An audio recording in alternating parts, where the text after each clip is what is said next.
Yakult. Okay lang sa tiyan. Also available, Yakult Plus and Yakult Junior.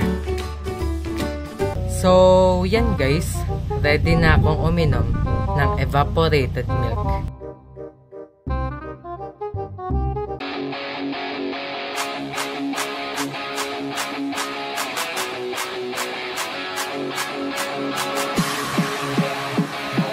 Good day guys and welcome back to my channel. So yan guys, may isang experiment time na naman tayong gagawin sa araw na to. At sa video na to, susubukan kong uminom ng evaporated milk.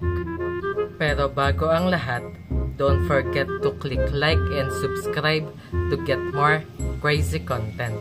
So yan guys, so far wala pa akong evaporated milk dito sa bahay, kaya ang gagawin natin, pupunta tayo sa mall. Let's go!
So, yan guys, meron na akong evaporated milk at aalamin na natin kung ano ang lasa ng evaporated milk.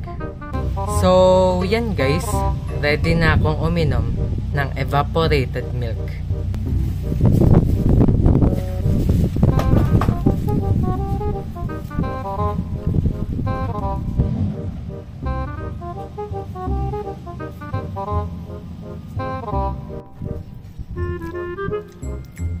Medyo ano siya, manamis-namis. Pero hindi siya kasing tamis ng condensed milk. Mas light yung lasa nitong evaporated milk. Wait lang guys, ubusin ko lang itong laman ng evaporated milk.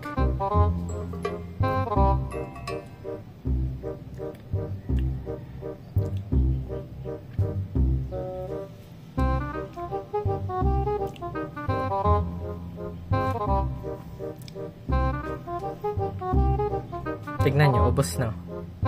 Kita nyo ba? Sold. Tignan nyo guys, ubos na. Kasi small lang yung binili kong evaporated milk, kaya madali lang talaga siyang naubos. So, yan guys. Sana may natutunan kayo sa video na to, at sa susunod na video naman, aalamin natin kung pwede ba gawing panlakad ang pantalon. So, yun lang. Thank you guys for watching. So, yan guys. Shout out kina Glod437, JobsJoking1906, and kay Daimaru.